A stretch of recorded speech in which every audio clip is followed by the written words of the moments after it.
Olá pessoal, nosso tema agora é população, mas qual a importância de se estudar população? Pense, qualquer governo, seja na esfera estadual, municipal ou mesmo o governo federal, todos têm que conhecer a sua população. Por que isso? Tem que conhecer a idade dessa população, se tem mais homens, se tem mais mulheres, com o objetivo de que esse governo possa fazer um planejamento. Exemplo, se a maior parte da sua população for de jovens, esse governo vai destinar uma boa parte dos recursos, claro, a construir escolas, creches. Se for uma população adulta, tem que se pensar em gerar empregos para essa população. E se for uma população acima de 60 anos, é claro que daí vem a questão da previdência. E a questão privada, onde entra nisso? Veja, qualquer empresa tem que saber para quem vai vender os seus produtos. Não adianta eu fabricar uma determinada mercadoria que é destinada a uma população adulta, sendo que no município, no país ou no estado tem uma população jovem. Não vai vender esse produto. O mesmo acontece se eu estiver fazendo uma mercadoria para criança e não nasce criança nesse país, como acontece em boa parte dos países europeus. Você tem que saber para quem você vai vender e se existe esse público. Então, você tem que conhecer a população. E, no seu caso, pense, você vai ser um profissional liberal, vai ser médico. Se você analisar a população do seu país e é uma população idosa, claro que você vai se dedicar à questão da geriatria. E se tem só crianças, vou me dedicar à questão da pediatria. E assim uma infinidade de outras profissões que eu poderia enumerar aqui para dizer para você que é importante estudar a população.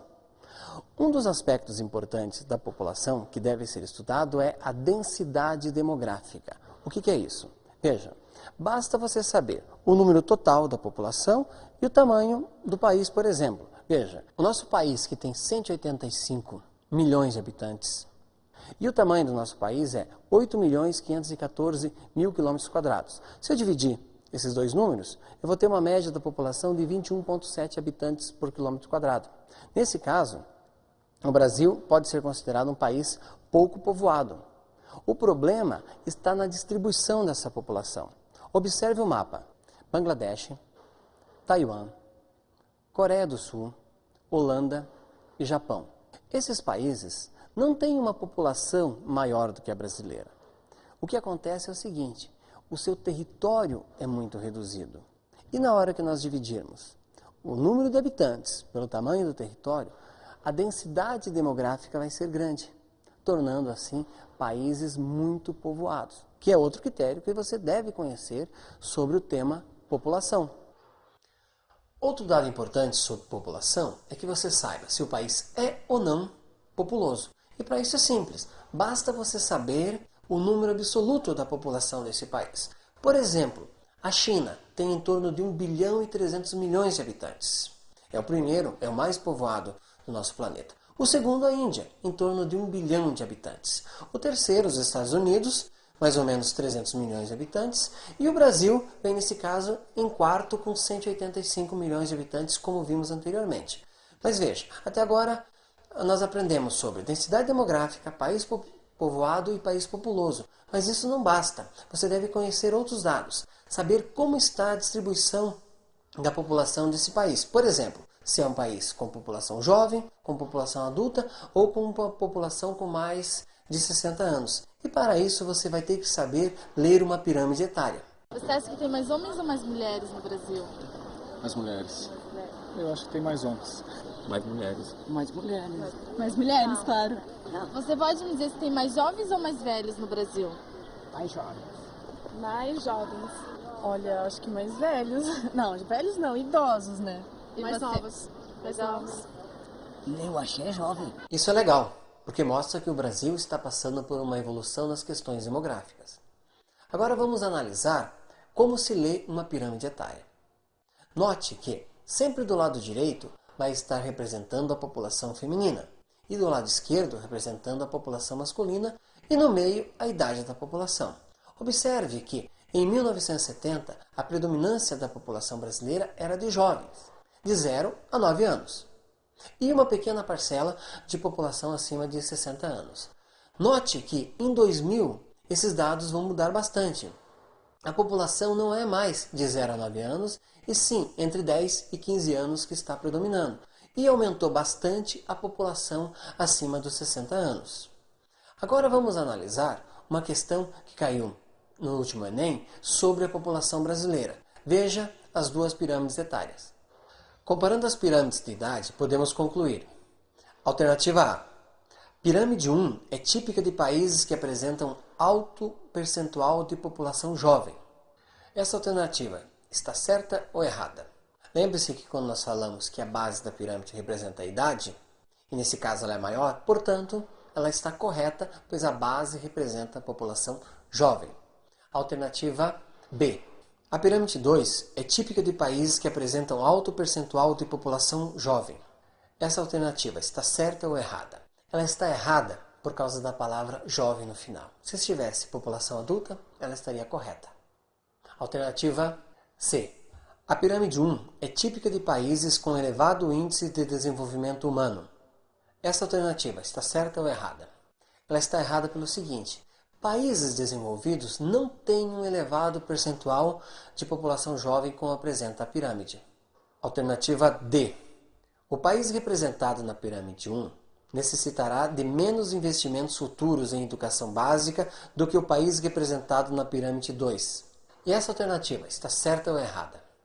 Veja, ela está errada pelo seguinte, porque o país 1 vai necessitar com certeza de muito mais investimentos em educação, pois a sua população predominante é de jovens. Alternativa E. O país representado pela pirâmide 2 não terá problemas de desemprego, pois possui um elevado contingente de população em idade economicamente ativa. E essa alternativa está certa ou errada?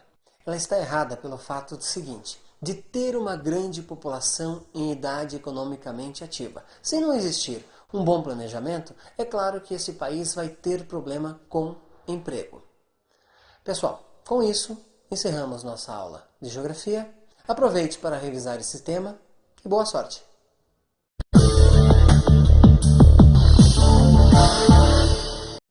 Obrigado, professor Laércio, obrigado, bom amigo, pela bela exposição da geografia. Aliás, a partir de agora, todas as disciplinas desfilarão desta maneira. Gostou de biologia? Com toda certeza. Gostou de geografia? Com toda certeza também. Então, olha, não esqueça, qual é o encontro da próxima semana?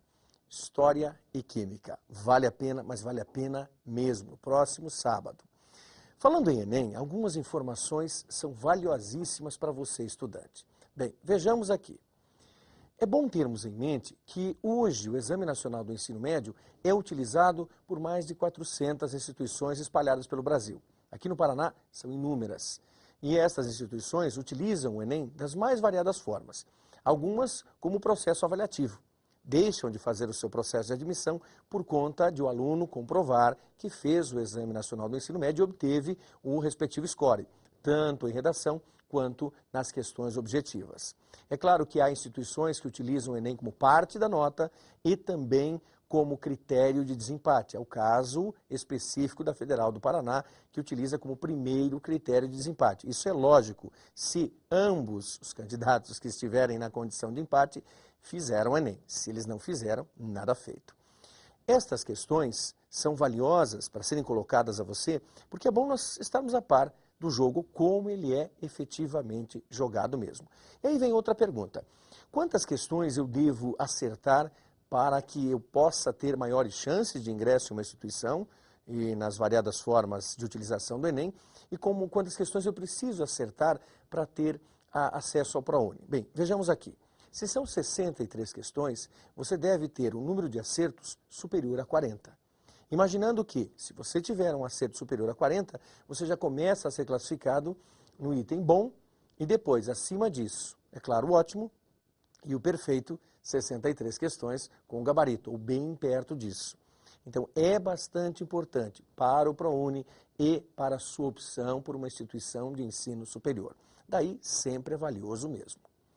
Eu creio que você deve estar observando o novo cenário e pensando assim, puxa, mas o Eureka mudou bastante da semana passada para cá. É evidente, é uma nova fase, é o projeto da Secretaria de Estado e tudo isso feito carinhosamente para você. Então dá essa olhadinha boa no cenário, um cenário que traduz a palavra Eureka com as suas expressões que estão aqui em nosso fundo.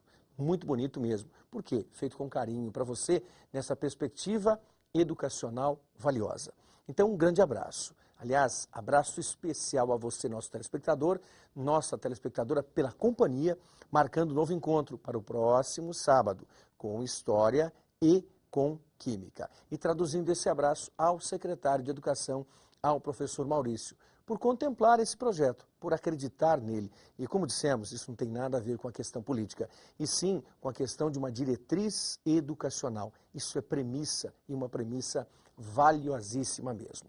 Você pode ter acesso à nossa apostila através do site específico da Secretaria de Educação. Então, o www, anote aí, www.diadiaeducacau. É, evidentemente, Dia a Dia Educação.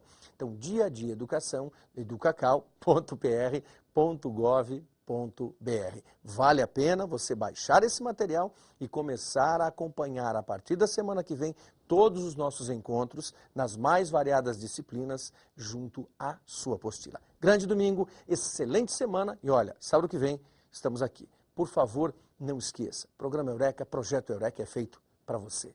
Boa semana.